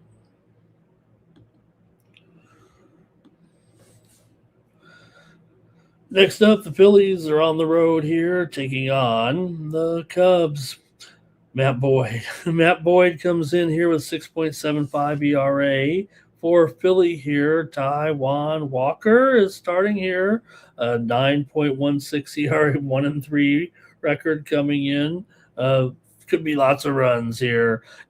Now, the Phillies could end up here with possibly an opener for Walker. It could be. Phillies were listing a pitcher here that's on their team here, Backus, actually, and he could get the opener here, I think. The Cubs have won 7 in a row. The Phillies have lost 7 in a row. Cubs are still $1.75 now. Sure, I mean, they're not that, much better than the Phillies. I mean, you got to think the Phillies going to figure it out eventually here, but it's just right now. I mean, not only are they getting blown out, not only are they getting beat, they're getting blown out. They're 8-15 right now. They've lost 8 of 10. They're 0-4 as underdogs. Chicago 14-9, 8-2 in their last 10, 9-5 at home, 10-6 as a favorite here. I got to go over in this one with the Phillies and the Cubs. Yesterday was 11 runs there in that game, so I'll try the over here in this one. The Cubs could certainly go for 6 here, and then the Phillies could be right behind them still and find a way to lose. Let's see what the chat has to say here. Boyd believes in home runs only. Andrew's on the Cubs. Cal Dog's on the over. I'll do over as well. And Timmy says, what kind of Boyd is my like? Oh, God, Boyd. Timmy Two Shoes on the Phils here. Cubs run line for Mr. Weskers. Yeah, come on. I mean, the Phillies got to figure it out right now. And you're playing here, Taijuan Walker, 2.04 ERA. But let me take a quick look here real briefly. I want to try to figure out here. Like I said, I'm expecting possibly here could be an opener for Walker. Watch for Backus here, possibly getting this opener. Okay, I think that's it for that one. We're almost through here on Night Moves. The Pirates are on the road taking on the Rangers here. Braxton Ashcraft goes here for Pittsburgh. Jack Leiter for the Rangers. Ashcraft, 2.38 ERA, 1-1 record coming in, 1.06 whip. He's been pretty good. But the Rangers were able to grab one there yesterday against Pittsburgh. It was a 6-1 victory at home for Texas, where all of the games go under. But will this one? I don't know. I'm scared if I kind of want to go over, but um, I am a little scared. I mean, Texas can't go over at all in any of these um, home games right now. Texas is 0-6-1 to the under at home coming into this one. And this Globe Life Park has just turned into pitcher's paradise, quite frankly. Pittsburgh here did uh, take that series at home against Tampa, so they're playing pretty well here right now. Texas, meanwhile, did lose the series to Seattle, but let's see how you have it here with these two, because Pittsburgh comes in here having lost 4 of their last 5 games against Texas. Pittsburgh's gone under in 7 of their last 8 when playing here at Globe Life, and Texas has gone under in 6 straight games at home. So the numbers are kind of pointing to the under as usual here in Texas, and I'm not sure I want to do that. So let's see. Maybe you guys can talk me into something here. Texas at home is basically about a pick 'em here right now. And yes, the Pirates have played a little bit better here for sure. They're 13-10, but Texas is 12-11 here uh, overall. So I think strong trends cluster the under here. Texas still uh, one of the most consistent angles here. I'm going to go ahead and take the Rangers in this one at home. Give me Texas here for a reasonable price in this one. I'll try them here. I want to go over, but I might not tell anybody about it. Let's see what the chat has to say. Hey, AOD made it here, everybody. AOD made it. All right.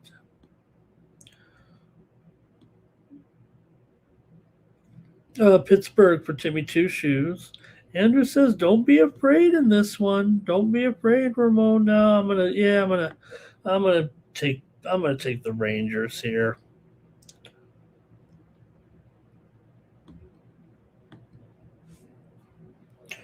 All right, the Padres are fresh off the 1-0 victory in Colorado here to take the first 2 games of the series. Walker Buehler, 4.58 ERA, 1-1 record against Tomoyuki Sugano, 3.9 ERA, 1-1 record coming into this one. Padres, pretty big number here. On the road, yes, they are the better team by far, the dominant team here almost, but they could only manage it 1-0 there yesterday. And the Rockies on the run line are plus 1.5 at minus 115. So you can already feel the way I'm going here in this one. I might as well just tell you right now that I'm on the Rockies plus a 1.5 here against the Padres. Padres are playing well. Let's see if they get a little bit complacent here. They're 10-2 as a favorite, 7-3 on the road. But the Rockies are 6-5 at home here, despite the fact they're 9-15 overall. I know my Padres are better than this Rockies team. They've beaten them in 7 straight games coming in. Padres have won 11 of 12 and 4 of their last 6 on the road. Colorado's just 3-9 straight up in their last 12, but I'm taking them here on the run line. Here it was 1-0 yesterday. It might be a 1-run game here tonight. That's what I'm going to do. Padres have gone under in 4 of their last 5. Colorado's gone under in 5 of their last 7. And Colorado's also gone under in 9 of their last 13 at home, although 5 of the last 7 meetings between these two teams have gone over here. High Coors total, but both teams have been trending under. It does feel a little bit inflated, especially after a 1-0 game there. And also the first game of the series was 7 to, let's see. Oh, no, that was the first game of the series. Okay. Some chat comments coming in here. Key says both teams have been inconsistent. Oh, he's talking about the Rangers game in there because I know he's not talking about the Padres being inconsistent. Mr. Weskers loves the Padres. Hey, the Candyman gives a lot of love, makes the world taste good, or something like that. Padres to evaporate the Rockies. Rockies money line here for Cal Dog. All right, I'm going to take the Rockies here on the run line at minus 115. Okay, the White Sox here taking on the Diamondbacks. Man, the White Sox scored 7 runs in the first 2 innings yesterday and made a mockery of it. They've won 2 in a row. Arizona's lost 2 in a row here right now. Rockies were able to get the win yesterday, 11-5, and really handle them. Rockies are White Sox are just 9-14 coming in here. They've been an underdog in every game this season. Arizona 13-10, 7-4 at home, 5-2 as a favorite here. The White Sox have actually lost 14 of their last 18 games against Arizona overall. Arizona's won 10 of 15 coming in. 7 of the last 8 games for the White Sox have gone over, including 5 straight on the road. These two teams are a combined 29-16 to the over so far. Arizona's gone over in 4 of their last 5. 5 of the last 6 meetings between the two teams have gone over here. You've got Anthony Kay. Good numbers, but a young pitcher and left-hander here. 2.59 ERA and a 1.27 whip for Erod. 1.95 ERA and a 1.22 whip. So these starters are pretty much on top of their game right now, but the trends are heavy to the over between these two teams overall in their respective seasons. So Arizona, look, they're the better team. Chicago struggles heavily in this matchup here. I'm just going to take. I'm going to try. I don't want. I almost want to. I maybe didn't learn my lesson yesterday, as the White Sox were able to get one here, but this one's tough. Let's see what the chat says here. Actually, whoops. White Sox money line here for Mr. Weskers. That might be it. Oh boy, now I'm really, two left-handers, both of them in very, very good form here. I'm going to go with the under in this one. Give me the under here despite all these over trends, and let's see if these guys can't handle the action here early to deal in this one and suppress the runs a little bit despite all these over trends here. Okay? Timmy's going to do it too.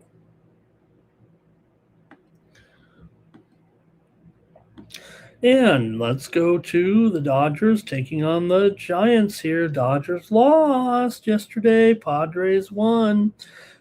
Dodgers here 16-7 right now. The Giants 10-13. But the Giants were able to get that win yesterday 3-1. The Dodgers just couldn't get the offense going. Giants are 4-9 to the under as an underdog. Dodgers come in here 7-4 on the road this season. Giants just 4-7 at home, but 3-1. The Giants got that win yesterday. For the Giants, Tyler Mahle, 7.23 ERA, 1.93 whip coming in. For the Dodgers, I'm expecting here Shohei Ohtani, your big favorite here, but this is still too big even for Ohtani right now, I think. Let's see here. Dodgers money line in this one. Mr. Wesker says the Giants are about ready to lose 5 straight games coming in right now.